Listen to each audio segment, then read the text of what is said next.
Imagine-se no ano 150 da nossa era.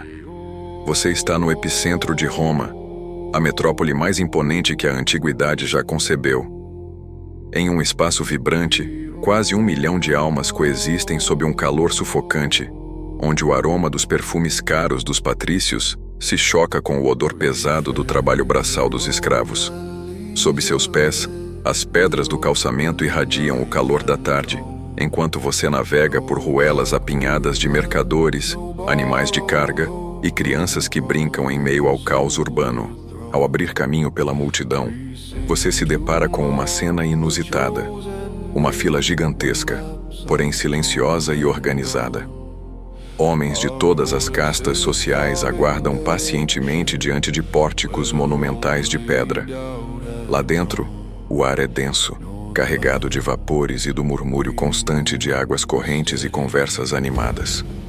Você não está diante de uma basílica ou de um centro de comércio. Você está diante das termas. E o que acontece ali dentro desafia tudo o que você aprendeu sobre os hábitos dos nossos ancestrais. A questão central que vamos desvendar hoje é fascinante. Como uma sociedade desprovida de sabão industrial, chuveiros pressurizados ou sistemas de encanamento modernos conseguiu estabelecer o protocolo de higiene coletiva mais avançado da história? E por que, após a queda desse império, o mundo precisou de mais de 10 séculos para sequer tentar replicar esse feito? A verdade por trás dessa engenharia social é muito mais profunda do que a simples limpeza do corpo. Precisamos primeiro quebrar o mito escolar de que o passado era um lugar inerentemente imundo, habitado por pessoas que aceitavam viver na sujeira. Na realidade romana, o cenário era o oposto. Havia uma verdadeira obsessão pela asepsia. Mas o conceito de banho para eles era radicalmente diferente do nosso. Hoje, você gasta 10 minutos sozinho em um cubículo fechado. Para o romano, banhar-se era um ato político, social e intelectual. Era onde se fechavam contratos, onde a elite fofocava sobre o Senado, onde filósofos ensinavam e médicos examinavam seus pacientes. O banho era a própria marca da civilização. Pense em complexos como as termas de Caracalla. Não eram banheiros públicos. Eram palácios dedicados ao bem-estar que acomodavam mais de 1.500 cidadãos simultaneamente. Lá dentro, o cidadão encontrava de tudo: piscinas com temperaturas controladas, saunas, bibliotecas, ginásios de exercícios e até jardins para meditação. A arquitetura era feita para impressionar. Tetos decorados com mosaicos que narravam mitos, colunas de mármore maciço que sustentavam cúpulas gigantescas e um ar perfumado por ervas raras queimadas em braseiros. E o mais impressionante, esse luxo era democrático. O ingresso custava 1 quadrans, a moeda de menor valor do império, praticamente simbólico. Frequentemente, os próprios imperadores financiavam o acesso gratuito para manter a popularidade entre as massas. Escravos, soldados e plebeus dividiam o mesmo espaço, criando um caldeirão social vibrante que o filósofo Sêneca descrevia como um caos sonoro, repleto de gritos de vendedores de comida e o som rítmico das massagens. Mas como eles ficavam realmente limpos sem sabão? O segredo estava em um ritual dividido em etapas que a ciência moderna só foi validar milênios depois. A jornada começava no palaestra, onde o objetivo era o exercício físico intenso para abrir os poros e forçar a saída das impurezas através do suor. Quando o corpo estava aquecido, entrava em cena o estrigil, um instrumento curvo de metal ou osso. Mas antes da raspagem aplicava-se azeite de oliva puro sobre a pele. O óleo, agindo como um solvente natural, desprendia a poeira e o suor. A raspagem firme com o estrigil não apenas removia essa mistura escura, mas promovia uma esfoliação profunda da derme. Estudos contemporâneos provam que o ácido oleico do azeite possui propriedades antimicrobianas, criando uma barreira protetora contra infecções. Os romanos sabiam disso por observação prática.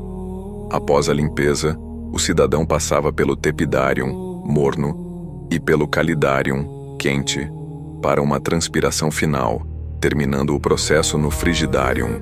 O choque térmico na piscina gelada fechava os poros, e tonificava o sistema vascular, uma técnica de contraste que hoje é padrão no esporte de alto desempenho. Contudo, a história real exige honestidade. As termas não eram utopias estéreis.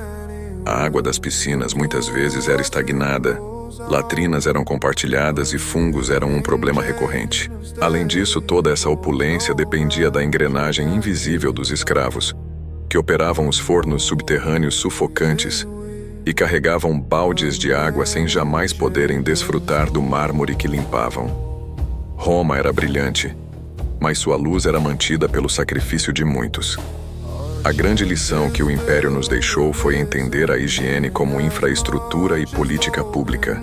No seu auge, Roma era abastecida por 11 aquedutos que despejavam 1 milhão de metros cúbicos de água por dia na cidade. Quando esse sistema colapsou com as invasões bárbaras no século V, a humanidade retrocedeu. Na Idade Média, o banho tornou-se uma raridade individual e cara. Cidades que antes tinham água corrente voltaram a depender de poços lamacentos.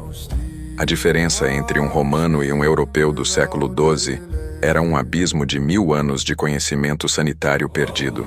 Só voltamos a pensar no saneamento como um bem coletivo no século XIX, forçados pelas epidemias de cólera. O que os romanos já sabiam por prazer e política, nós tivemos que reaprender pelo medo. Eles entendiam que o cuidado com o corpo individual era, essencialmente, o cuidado com a saúde da metrópole. Se as inscrições de humor encontradas nas latrinas de Pompeia nos ensinam algo, é que a higiene era um momento de humanidade comum e leveza. Eles não tinham a nossa tecnologia de ponta, mas possuíam a convicção política de que a civilização se constrói com água, pedra e a vontade de cuidar de todos. Ao sair daquela tarde imaginária em Roma, você percebe que a força daquela cidade não estava apenas em suas legiões, mas na capacidade de oferecer dignidade física ao seu povo através da engenharia. Se essa viagem pela ciência e história romana mudou sua percepção sobre o que significa ser limpo, deixe sua opinião aqui embaixo. O que mais te chocou? A eficácia do azeite de oliva? Ou o fato de termos demorado 1000 anos para recuperar esse sistema? Comente, curta e compartilhe com quem ama a história.